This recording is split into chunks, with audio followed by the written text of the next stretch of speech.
Hey guys, it's Allie with Chaos Monkey, and I just wanted to do like a quick yarn review on some yarn that I found at the Hobby Lobby like a day ago. And as you all know, I don't get out very much, so this may have been out for a while, but this is the first time I'd seen it, so I grabbed some. And it's called Feeling Gradient by Yarn Bee. And I bought one and then bought one with my 40% off coupon, but they're normally $6.99. And they have 590 yards, and they're 77% acrylic, 23% polyamide. And I don't know, I just really, if you look at the, here you go, if you can see how fuzzy that is. Let's see if my camera will focus for you guys. There it goes. I think it's focusing now. So, yeah, you can see how fuzzy that is off of this. So I'm assuming that's the acrylic and maybe the polyamide is the fuzzy stuff, but I don't know. But it says it's a gradient, so I'm wondering, it does look like it repeats, so I'm wondering if it's a gradient because it goes lighter into the darker, into a light, and then repeats.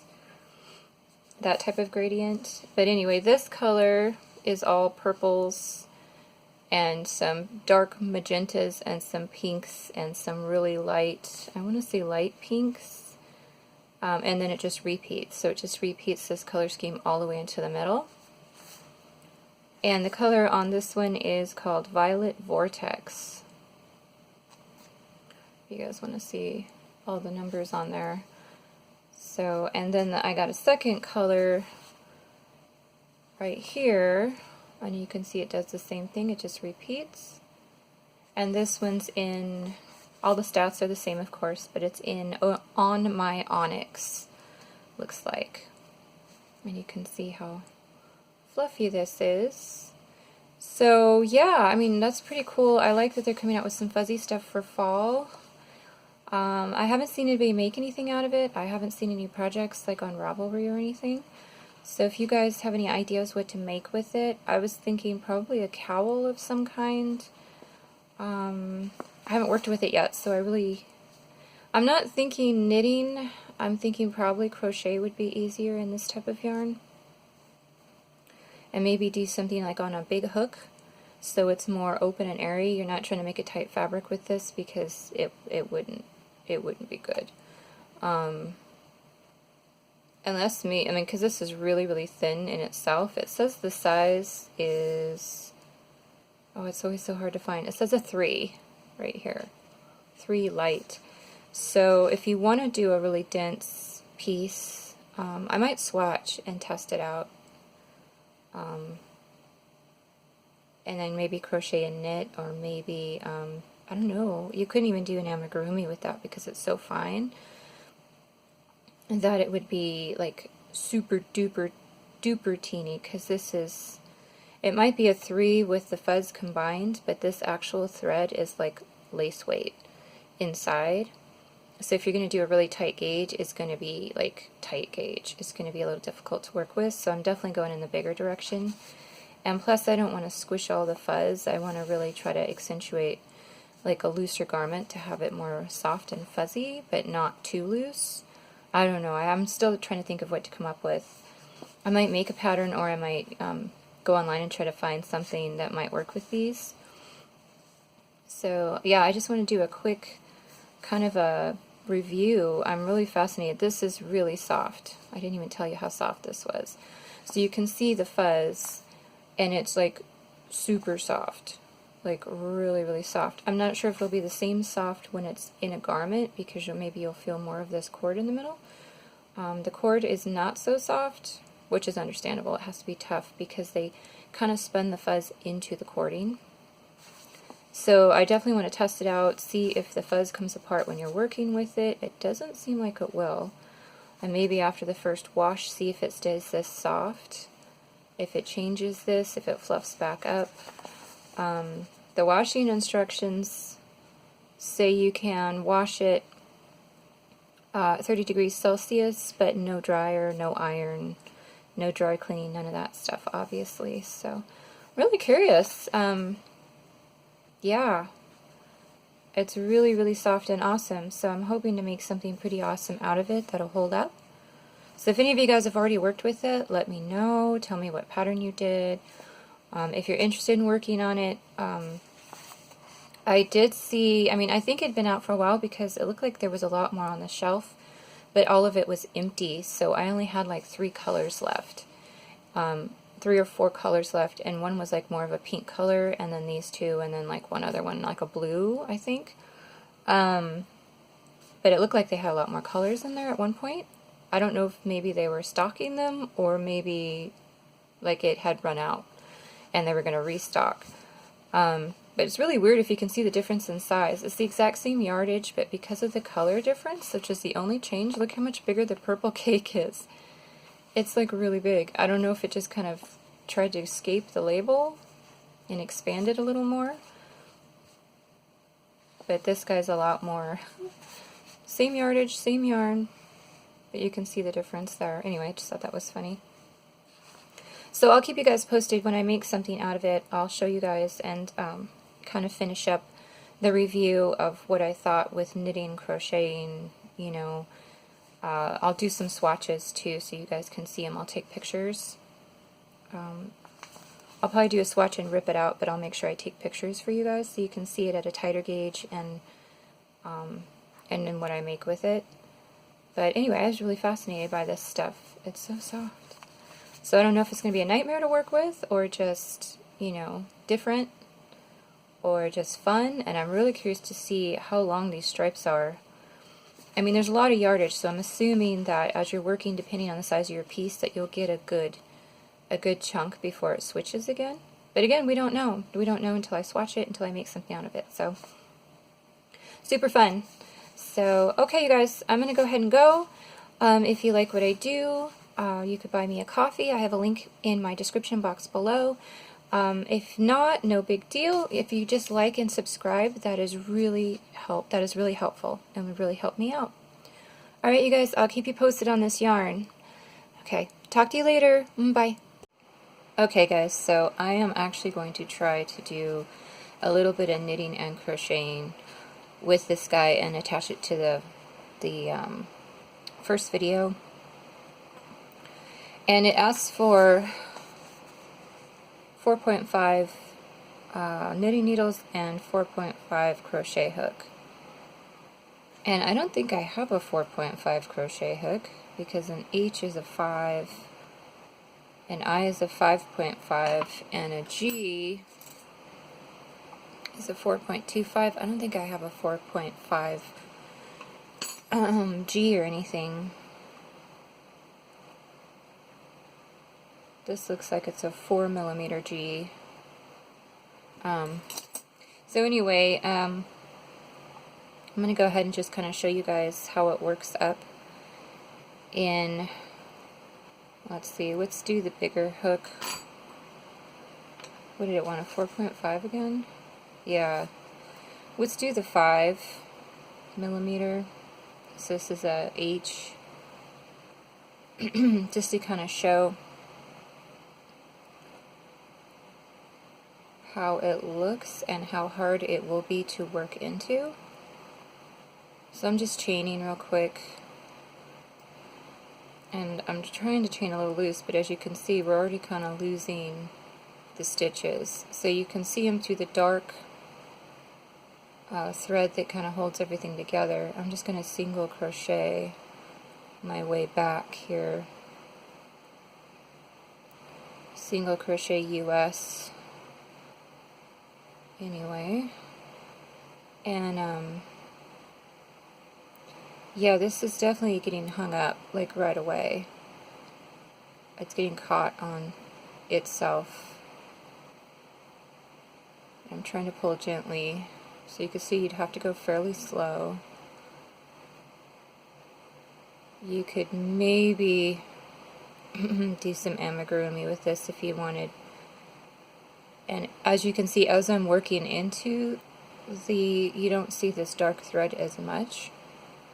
Because that's the only thing I'd worry about, is trying to do an amigurumi and have that black thread kind of show through. But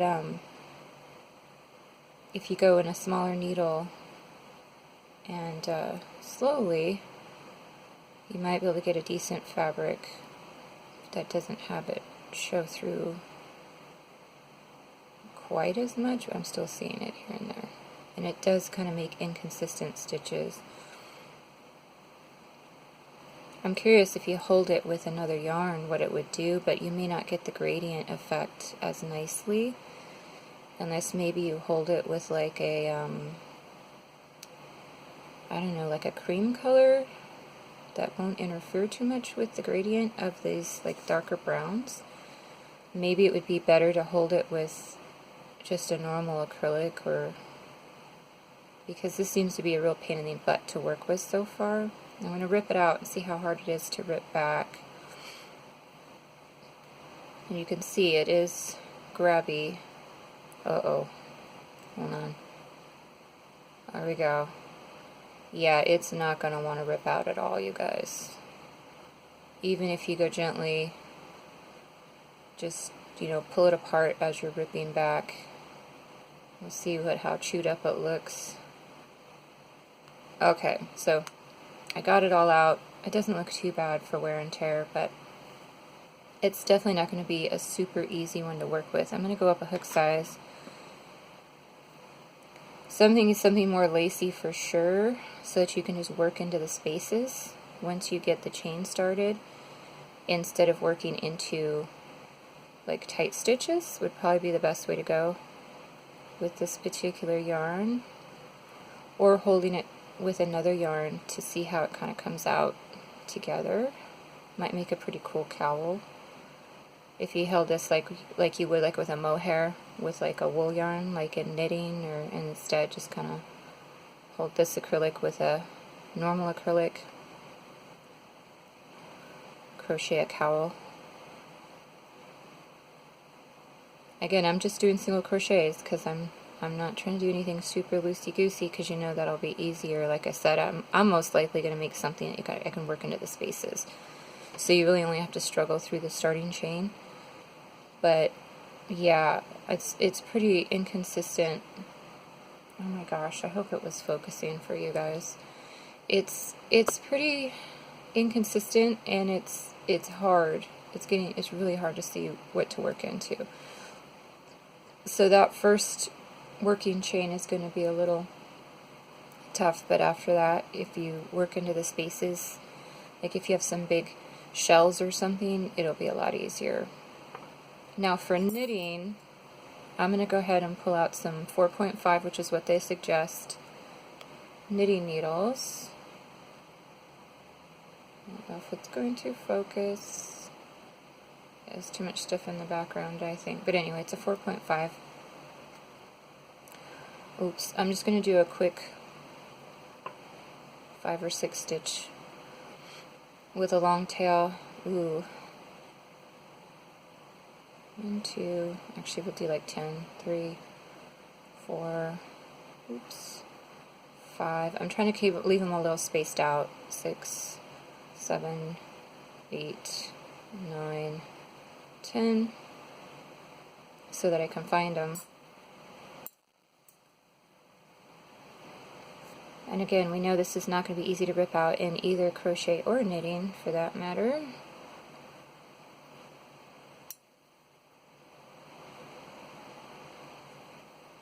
Ooh, did I get it? I got it, okay.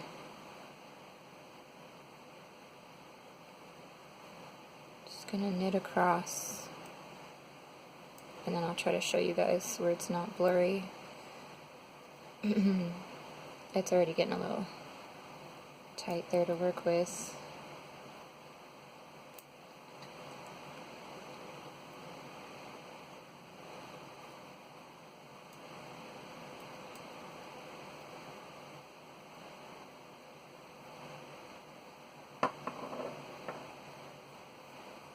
So as you can see, it's almost in a way easier to knit into, because you're not losing your stitches. Your stitches are being held on the needle, versus crocheting where you've got to try to find your what you're working into with your hook. It's grabby, it is a little difficult to make sure you're grabbing the right part because of the fuzz. And it is not a lot of give because it is an acrylic polyamide blend, so there's not a lot of stretch there on knitting needles. So you do want to do it fairly loose. I would probably go up some needle sizes, because I don't think I'd try to make a real firm fabric out of this anyway. But you can see it is slow going because you are having to pull through the extra fuzz and you are getting caught. But here's what it looks like.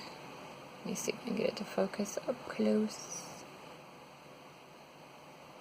You can see that's what it looks like. So you do kind of lose that dark thread, and you do get a lot of fuzz. So I'm really curious how this gradient's going to look, you know, in a piece going, you know, just back and forth with stockinette. But I thought it would be easier to crochet with, but at this point it's almost easier to knit with, because you do have your stitches here. So as long as you count your stitches every once in a while, make sure you don't lose one or add an extra one by mistake. It's a lot easier to work into this than to try to find where you're going with the hook.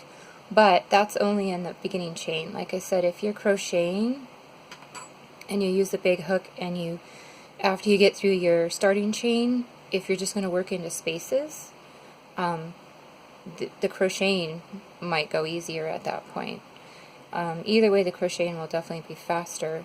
But do keep in mind, you may not get the same gradient effect if you crochet it, especially with big shells, versus if you try to knit a piece. I don't know. I'm going to really have to make bigger swatches, so to really see what it'll do and what I can do and how big to go up on the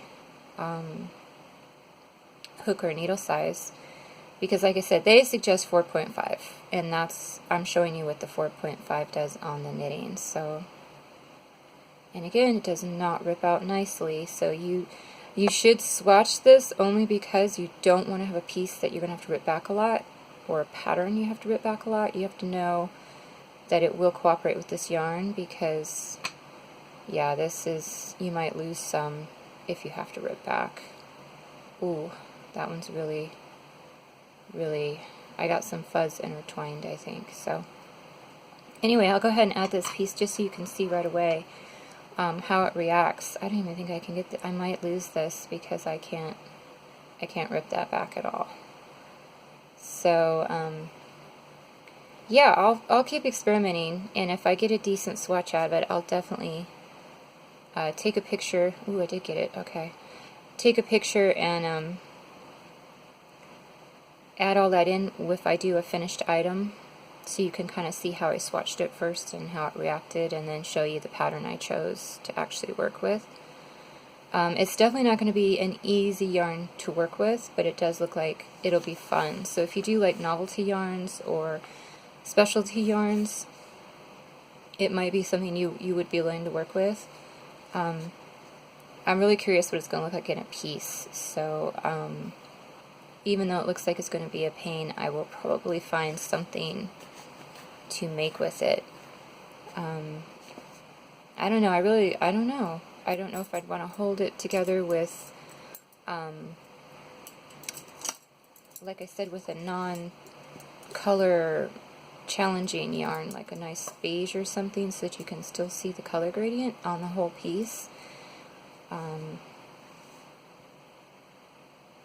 Interesting. And either way, I need a bigger swatch, and that would take way too long to do on video, and it would be way too frustrating with me having to keep ripping it out to try different needle sizes, different hook sizes. So if I do end up with a bigger swatch before I actually make a piece, like a swatch that would actually look like something for you guys, I'll take a picture, either add it into this video or wait until the finish to kind of show you the swatch first, depending on what I make, because I'm definitely going to make something out of this. Alright, bye!